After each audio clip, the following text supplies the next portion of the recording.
People say to me, why are you still talking about The Last Jedi? Don't talk about it anymore. You're stupid. How about this? Something that derailed and ruined the franchise I loved for like 35 years, I'm supposed to forget about in 2 years? 2 years? I'm supposed to just forget about that? I don't think so. When there's a bad movie, that goes down in history and people talk about it forever. So I'll be talking about The Last Jedi until it gets 0 views. If videos I make about The Last Jedi get 25 views, I'll still talk about it. 10 views, I'll still talk about it. 5 views, I'll still talk about it. But they'll get a little more than that, so we're good. Let's get into this Reddit post that I like. Okay, so here's a post here, and miraculously, this guy points out something terrible about The Last Jedi that I missed for 2 years, that everyone missed, the channels I watch missed for 2 years, and this is a thing that's actually terrible in the storytelling. Let's take a look. I felt kind of disturbed after watching The Last Jedi, and I didn't know why it did. After giving it some thought, I realized why. So what he meant was he was disturbed, but he couldn't put his finger on it. And, I can't believe there's like more and more things about this movie that's objectively bad here about the writing. This is not an opinion. This is something that's objectively bad. Here we go.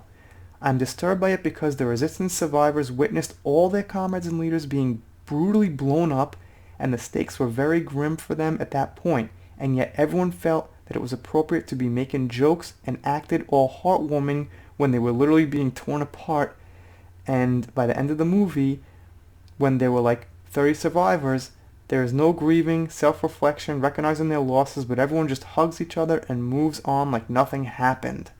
I know other movies do this, where as long as no main characters die, there is no true sadness, but you would think in a Star Wars movie, considering the type of movies they are, they would either make it a bigger deal, or it would be at least a motivation for revenge for the Resistance. And yeah, I get what he's saying. You know, it's like in space we lose Akbar, for what it's worth, we lose, Holdo. I guess, in the story they like Holdo, although I don't, and probably you don't like Holdo, they do. They would be saddened by her loss. And, they lose Luke, I guess they don't know it yet. They lose Han, this is going back a little bit, but there's really none of this, oh, I can't believe they're gone, we lost them, how can we go on? It's just kind of like, yo, Rey, you found the Jedi text, oh, look at that. You're in the Falcon now, hey, follow Poe out with the, crystal foxes and the moving boulders, and woo, here we go, we're gone, we're out of here. We got away, we did it, thanks, Luke. Thanks, fake Force Ghost Luke or whatever. We did it, guys. Haha, let's get out some popcorn and soda pops and just have some shits and giggles. And all those resistance fighters that died and blew up in space and everything. The hell with that. Let's move on to the next movie. Alright, and then at the end of the post, he kind of like corrects himself a little bit in saying, yeah, it is kind of acceptable in movies, and it is, but the fact is, we need to hire people who can write Star Wars with better standards. We gotta hold these movies to better standards because it's Star Wars. We want a full emotional package. We don't want to be picking out things for years to come about how the writing was terrible. And this is just yet one more thing. And when you think about it, yeah, there's really no sense of loss.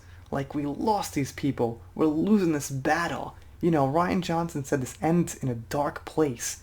And it was kind of more like a dead end than a dark place. It was like it just ended and they were kind of, alright, where do we go from here? There's not too many of us left. It wasn't like dismal like The Empire Strikes Back where Luke was down a hand and Han was gone, and Leia must have just been like all crazy about, the two most important men in her life are now pretty much, destroyed, at least temporarily. I mean, it doesn't end in a dark place where, like, Anakin is rolling on the ground with, like, one limb left, and, his wife is dead, and the twins are split up, the Jedi are all dead. It just kind of ends like, oh, some foxes and boulders and bullshit. That's about the best I could say on that. Anyway, I'm doing shoutouts, special thanks, things like that. Like I said in the beginning of this video, I will never ever stop criticizing The Last Jedi until these videos get 0 views. 10, 12, 14, I'll be here. I'll see you next time.